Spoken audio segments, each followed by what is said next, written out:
My ex-fiancé showed up to our settlement flaunting a fake pregnancy and new fiancé, saying, "You owe me the house for the baby's future."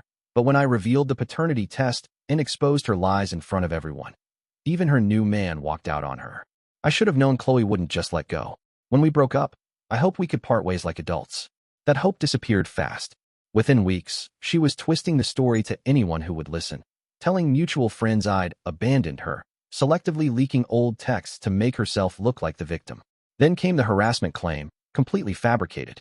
That got tossed out by the police within days, but the damage it did to my name among friends took longer to clear. I kept my distance. Let my lawyer handle most of the communication. I didn't retaliate, didn't engage. I thought ignoring her would eventually drain her of whatever grudge she was carrying.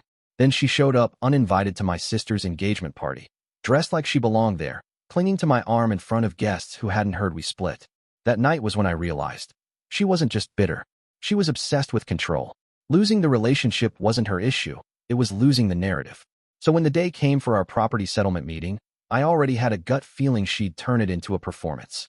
Still, I wasn't prepared for just how far she'd go. I was already seated with my lawyer, Ava, when Chloe walked in, heels clicking across the tiled floor like she was entering a courtroom drama. She didn't make eye contact. She went straight to the chair across from me and lowered herself slowly, one hand casually placed on her lower stomach, the other flashing a diamond ring that hadn't been there before. "I'm engaged," she said to the room. Then, a beat later, and expecting, she looked around, waiting for the silence to break, like she was playing to an invisible audience. Her new fiancé, a guy I'd never seen before, sat down next to her, one hand awkwardly on her shoulder like he wasn't totally sure why he was there. "I need the house," Chloe continued, looking right at the mediator. "It's not just for me anymore. I need stability, for the baby." The house she was referring to? My house. Purchased long before I met her. Paid in full from the inheritance I got after my dad passed. She never contributed to the mortgage, the maintenance, or the renovations. She just lived there for about 10 months before everything fell apart. And yet here she was, acting like she was entitled to it because of a ring and a stomach she barely touched during the entire meeting. I watched her, saying nothing. Ava didn't flinch either. It was surreal, honestly, like watching someone act out a part in a movie no one else was auditioning for.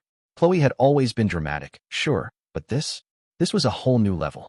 She clearly thought this was going to break me down, that I'd see her pregnant, newly engaged, and feel guilty enough to hand her the keys. I knew better. Chloe didn't want the house. She wanted to win. But what she didn't realize was, I stopped playing her game a long time ago. She thought today was going to be her big finale, but I had already written the ending. Chloe's voice softened, like she was trying to sound fragile. "I'm just trying to do what's best for my future child. This home would mean safety, stability." The mediator nodded politely, jotting something in his notes. Chloe's new fiancé shifted uncomfortably beside her, clearly unsure if he should be nodding too. He looked more like a prop than a partner. Ava leaned toward me slightly, eyes still on the table, and whispered, "You ready?" I nodded once. Calm. Focused. See, Chloe always thought she was the smartest person in the room, as long as she was the loudest. But she underestimated something important, the power of quiet preparation. The past few months hadn't been just about healing. They were about documenting, tracking, getting my facts straight while she played games. The mediator turned to Ava and me. "Do you have a response to the request?" Ava opened her folder slowly and spoke in her usual calm tone. "We do, and we'd like to enter a few items into the record." She placed 3 stapled packets on the table. One slid across to the mediator, one to Chloe's lawyer, one rested in front of Chloe herself. I didn't look at her, but I could feel her energy shift. "The first," Ava said, "is a record of international flights booked under Chloe Reynolds' name.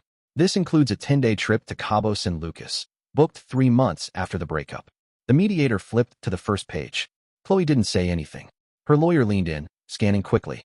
"The second," Ava continued, "is a timeline of social media activity during that trip. Public posts, images, captions, hashtags. All of them paint a pretty clear picture of a romantic getaway, with the same man sitting beside her today." The guy looked up then. For the first time, his expression cracked. His hand slowly pulled back from Chloe's arm. "The third item is unusual, but relevant," Ava said, sliding one last paper forward. "A recent paternity test from the man she brought with her today, submitted to us anonymously through legal counsel after he contacted our office, concerned he was being manipulated.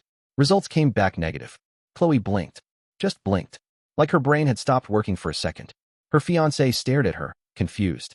Negative, he said, voice rising. What test? She finally opened her mouth. I don't know what this is. I didn't agree to any test. It was collected through private testing after he contacted our office, Ava replied evenly. He submitted a DNA sample voluntarily. No need for your consent. The mediator glanced between Chloe and her partner. So, to be clear, this pregnancy, if it exists, has no confirmed paternity? I never said it was his. Chloe blurted, panicking now. This isn't relevant.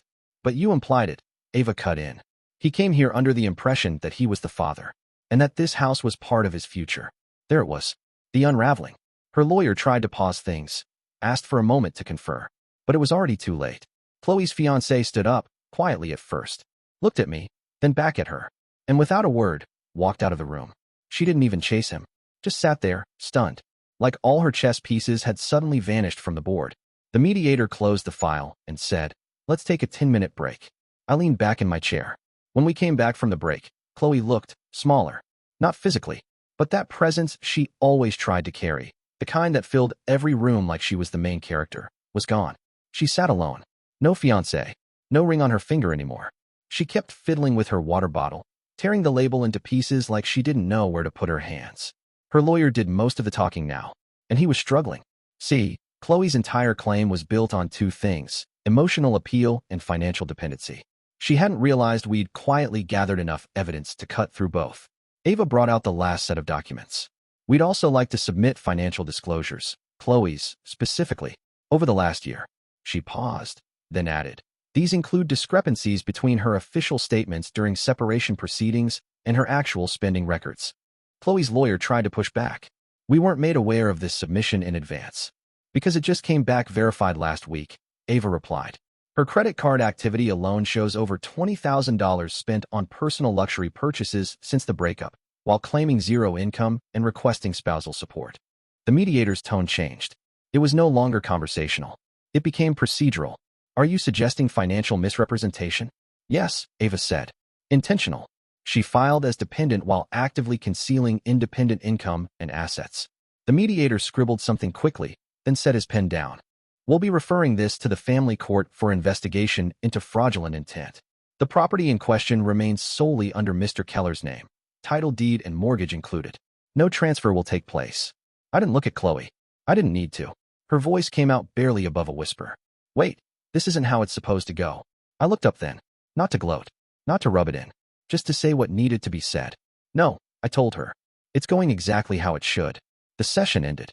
I stood up, gathered my things, and left without a second glance. By the time I got in my car, I had 3 missed messages. All from Chloe. The last one read, "Can we talk? Please." I never opened it. Didn't even read the full preview. I blocked the number. There was nothing left to talk about. The court documents said it all. Case dismissed, permanently. Her lies didn't work. Her engagement collapsed. Her story fell apart under the weight of her own performance. Weeks later, I heard from a mutual friend that her now ex-fiancé packed up and moved out of state. No contact. No follow-up. Just gone. I don't feel proud of what happened. I didn't want to crush anyone. But when someone turns your life into a game, and you spend months quietly trying to do the right thing, you reach a point where you stop trying to play fair. I appreciate you watching till the end. Hit that subscribe button and stay tuned for more content.